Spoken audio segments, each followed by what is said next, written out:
Hello out there, and welcome back to another one of our College Confidential segments. I'm Jimmy Birch, the college football writer here at the Star-Telegram, with Stephen Stevenson, our TCU beat writer.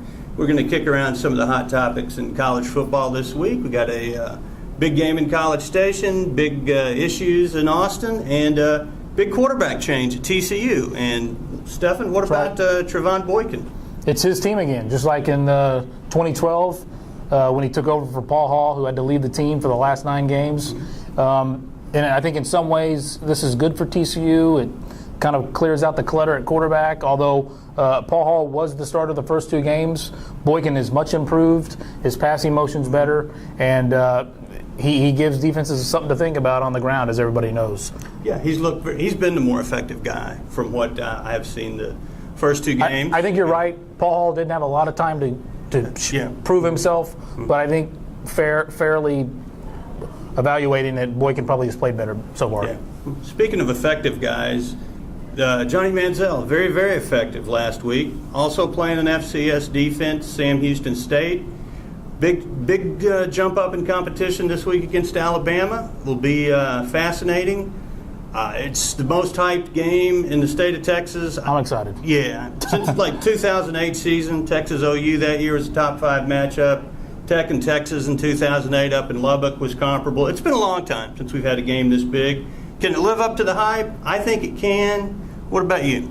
Just like some other teams that we cover, Baylor and Texas Tech, A&M hasn't really had to prove itself yet. So that will be the most fun thing about this game, is against the best team in the country, basically. Right. See how well Manziel plays against them. See if he can repeat what he did last year. Yeah, Aggies. Can the Aggies win this? Sure, they can. Can they stop anybody on defense? Well, that's the question. I think Alabama with a little extra preparation time and a lot of hanging questions on that A&M defense. Alabama probably wins a close one, but I'll say this: if A&M can win this game with Alabama having extra preparation time, they deserve to be the number 1 team in the country next week by taking down Alabama with that kind of a work week disadvantage.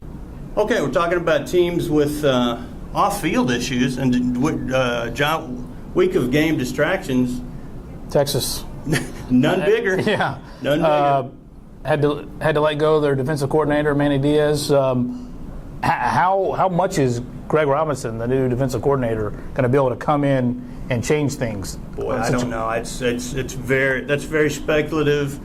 It seems like a scapegoat reach to me. But hey, after 550 yards of rushing surrendered to a Brigham Young team, you got to change something. They're changing this, and looks like grasping at straws. Every now and then you grasp the right straw, but who knows? I mean, Robinson was a big help for this team in 2004. In all honesty and in fairness, but that was 9 years ago. I don't know if you can generate that again. And we're talking, it's a good team, Baylor. How about, as far as the explosiveness? They haven't exactly gone up against the best defenses in the world, Wofford and Buffalo. But they're doing it. Yeah. They're executing. Mm-hmm. So it'll be fun to watch when they get into Big 12 play to see if they can keep that going. I don't think they can score 69 a game, but they can hang 40 on a lot of Big 12 people, and they're going to be very competitive in this league. And how will the other question we were wondering, how competitive will the league be just nationally? It hasn't been the most proud September for the Big 12, and that raises a lot of questions about how good they'll be nationally. I think a lot of us thought that the Big 12 would beat up on each other, and but I expected Oklahoma to beat West Virginia big, and that was a close game until late. And I think it's going to be.